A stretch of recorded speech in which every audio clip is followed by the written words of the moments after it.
community changers. Welcome back to NKay Solutions. It's your girl Kyndal, and I am here to teach women take their vision to community change by creating a community organization that changes lives and produces purpose. If you are looking to take the vision, the passion, the heart that God has given you and to give it to others in the form of a community organization, then you're in the right place. Today, we are going to continue with our 10 Questions Framework series, and today we're going to be talking about who's got your back. Now, if you were here last week, you know we're supposed to be doing strategic planning, but I got a revelation that I needed to do this one first. Um, because knowing your support before you go into this is really, really important because they're going to help you along the way. So let's get started. Today, we're going to discuss the importance of your support system and finding support in unlikely places. Before we get started, if you missed any of the videos in this series, I encourage you to go back and watch them. If you don't watch anything else, I definitely encourage you to watch the top 3 community organizations that people tend to start because we are going to reference that video today in this session. So let's get started. So this is something that I want you all to understand very clearly before we even get started. And that is stop thinking that your family and friends are going to be your main support. Because I have found in the many years that I have been working in community organizations and program implementation is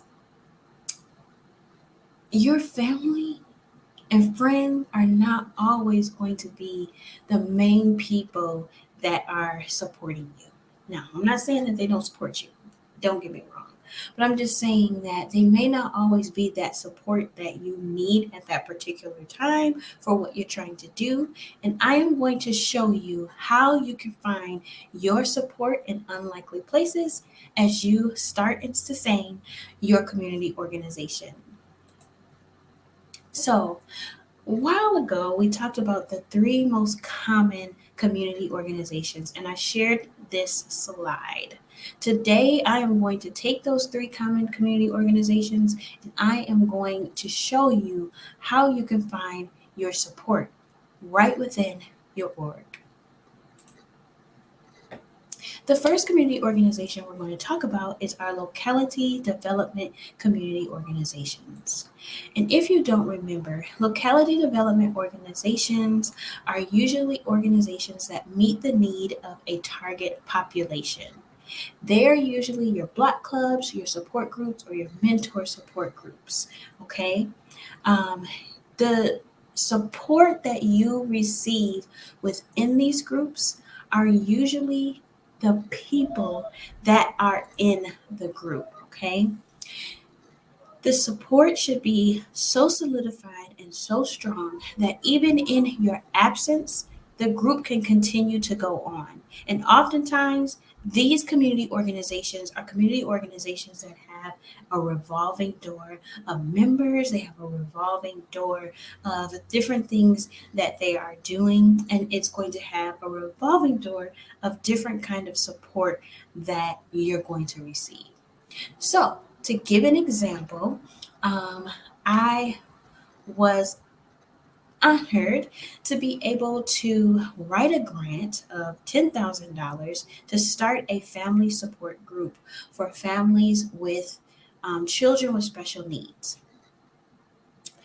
This was a group for the parents that we were working with at the time to be able to have their own little support organization that they would run on their own, that they were able to find support and alliance and resources amongst each other. Now, that family support group's power were the individuals that came into that group. Because their strength was so strong in supporting each other throughout this experience of having a child with special needs. Sometimes you don't know where to go, you don't know where to look to, you don't know where to turn to. And because these people had the same kind of similar situations or similar things that they were going through, they were able to support each other. Each week, yes, was it always the same family members? No. We had different family members each time that they came, and the group did not need me or any of our colleagues to sustain because they had each other. So, that is an example of how you can find support right there amongst your group if you have a locality development community organization. The next one I want to talk about is our social planning community organizations. Our social planning community organizations usually have the response model technique. And when I say response model technique, I'm talking about these organizations are organizations that provide services, resources, education, things of that nature. They are usually your nonprofits, your foundations, or your charities, or your churches. And within those, the board members of these kind of organizations are your support. And because the board members are your support, it is very important for you to think about what kind of people you want on your board. More than anything, if you know anything about selecting a board, which we get more into within my organization um, course that I will be launching very soon, we talk more about board members and how to seek board members and the responsibility of the board members and board members knowing what they're supposed to do. Because board members, one, are not your family and friends. Matter of fact, legally, a board member cannot be somebody who is a part of your family. So it's going to take you a lot of time and really prayer to consider who you want on your board. And I say this is very important because your board members can vote you out. So even though you may be the CEO of your nonprofit organization, if there is something that the board members are coming together on, and an issue that come together on, and it might be you, there could be a problem. So what I always encourage people who start these kinds of organizations that entail a board member is your board member should believe in your vision like you do. And that can be very hard because God knows that He placed that vision inside of your heart and you know what you're trying to do. Everybody may not understand. They may support you, but they may not know one, how to support you. And that is very important when it comes to board members. Board members need to know not only that they need to have the vision and to believe in what you're doing, but how exactly do they support you? And that leads me to my next thing where I say the board members need to know their expectations and their duties as a board member.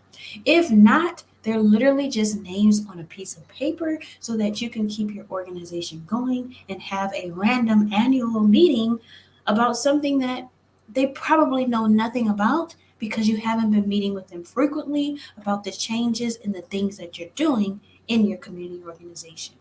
Lastly, they should be able to hold you accountable to your mission, vision, and values. And it should be a comfortable space for your board members to do that. If you know that you're selecting somebody to be your board member who's confrontational, and even though you may love them, you guys do not know how to communicate effectively, and there's frequent confrontation, I would advise you probably not to select that individual to be on your board. An example I want to give to this is my own personal example, which is helping me understand the importance of being a board member.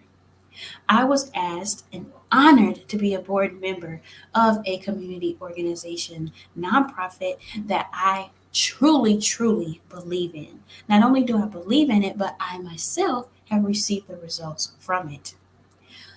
But I am literally just a board member that believes in this vision. I feel ineffective as a board member because I don't know what my expectations are or what else I should be doing as a board member. And I think that is very important because things could be going on behind the scenes with the community organization and you don't know about it. Not saying that your board members should control everything, but board members usually are a part of the strategic planning process and the things that you are seeking to do within your community organization. So it's very important that you, one, pray about your board members, pray about your support, period, but definitely about your board members. And two, that you look into these suggestions when you're thinking about people to be on your board. If for whatever reason you've already started a community organization and you need to eradicate some people from your board, that's okay too. I'm sure you have a clause when you need to do that, and I would advise you to follow those instances so that you can start getting board members on board that actually want to be on board, that believe in you, and are willing to take the action needed to help you with the community organization. Otherwise, you will frequently feel like you're running your community organization all by yourself. The next community organization I want to talk about is social action community organizations. Oh my God, these are my favorite. These are the ones that really get me fired up and pumped up because social action community organizations confront the dominant power. Okay, they are usually fighting for rights for animals or racial inequality, social economic status, or health inequities. There's so many things that these individuals come together to fight. A lot of times, you yourself may start a community organization, but when you have a social action community organization, you find the strength with joining other community organizations that believe in and are doing the same thing that you're trying to do. So, for example, we recently had the omnibus bill passed to make sure that there was health equities for particularly African American women in the healthcare system. That did not just happen from one community organization. It was a band of community organizations that got together, put their heads together to fight for this one common cause so that they could make a change in their community. Didn't like what they were seeing and they wanted to make a change. Okay? Another example is, women's rights movement, the women's suffrage movement. Not only was it just white women fighting for their rights, but they found themselves banding together with other community organizations that were African American, that were Chicano, that were Korean, Chinese, whatever. They were all women who were banding together so that they could have equal rights.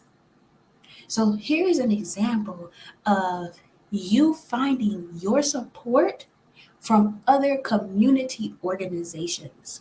So not only do you have your organization, which has your board members, or don't have board members because it's not that serious, it's not a nonprofit that's 501c3 certified, then you may have, just your people who are in your community organization that are there to support you. But the strongest support, the support that means everything, is the support that is going to change these laws, that's going to get these policies changed. And that works when organizations come together to support each other. So, what kind of support should you seek? No matter if you have a locality development, which is smaller support group or block club, no matter if you have a nonprofit, a charity, or foundation, or if you are fighting for the rights of workers that work in a factory and you want to make sure that they have access to a full 30-minute lunch and also two 15-minute breaks, no matter what, you are still going to need support. And I advise you to think about these qualities in someone when you're thinking about them supporting you in your vision, your baby, your passion. You want to find someone who believes in your vision and in yourself, okay? You also want to have somebody that is not afraid to tell you what they think constructively. Sometimes when people interact with each other and they're trying to provide feedback, you may take it as an attack and respond defensively. You should be able to have someone that you know that you can talk to that can give you constructive criticism, and also any criticism that they're giving you is constructive. It's not destructive because of how they may feel or their underlying issue they may have with you. I know that sounds crazy, but these things happen. We're working with human beings. Third, someone who can hold you accountable to not just your values and what you believe in, but also to the mission, vision, values, and objectives that you have for your organization. I think this is really important, especially when people like nonprofits or foundations or charities are looking to apply for grants. I find that sometimes organizations try to pivot their objectives to meet the grant. We don't do that around here. If that grant doesn't meet the vision, mission, and value that you have for your community organization and falls in line with the objectives that you have for your org, don't apply for it. That's a whole nother story that we'll get into later. But you want to make sure that you have people that's going to hold you accountable and not some money hungry yes men that's going to be trying to get any kind of dollar when it has nothing to do with your community org's vision. 4, someone who is willing to offer their gifts and talents to advance the community organization at the level the organization is on. And when I say that, I am talking about offering some free or discounted services. Maybe you have somebody who is a support, who is an accountant. You may need their free services to help you get your funding in line for your community org. Now, if you got somebody on your team who's an accountant and they're not willing to offer you free or discounted services, that's a problem, especially when they know that you might be an up and coming community organization. Maybe your organization is fully funded by you because you ain't got no grants yet. Maybe you are having a tough time right now in your organization, but they have gifts and talents that they can offer. These gifts and talents that they have should be available to you as them being your support. And I know that sounds crazy, and I know people will say, well, I shouldn't have to do X, Y, and Z. Look, then don't sign up to be a part of that organization then. Don't support them then. You know, me myself, I'm not going to sign up to be a part of anybody's organization and I'm not willing to offer free or discounted services to them when I believe in the vision that they have. Now, the people who own the community organization, or you owning the community organization, you know people don't just do everything for free. So I would hope that you would have a heart too. But it is nice to have people on your team that have gifts and talents that are willing to offer those to you through your organization for free or a discounted service. Number 5, this is very important. Pray without ceasing about the people you encounter, how they can help and support you, and in what season you're in. So, excuse me, that was worded kind of crazy. But the bottom line I'm trying to say is pray without ceasing. And when I say pray without ceasing, that means pray all the time. Pray all the time about the people that you have supporting you in your community organization. Pray about the people that you are going to serve and who God wants you to serve. Pray about when it's time to have people in your community organization and when it's time to let people go from your community organization. There is a season for everything. The same people you started your organization with in the beginning may not be the same people that you have after you get up and running, and it may not be the same people that you have after you've been going for, 3, 4, 5+ years. Things change, and it's okay. Change does not mean that it's bad. Because you no longer have that support, it opens up the door for you to receive what God has for you and the people that He has for you that can take your community organization to the next level.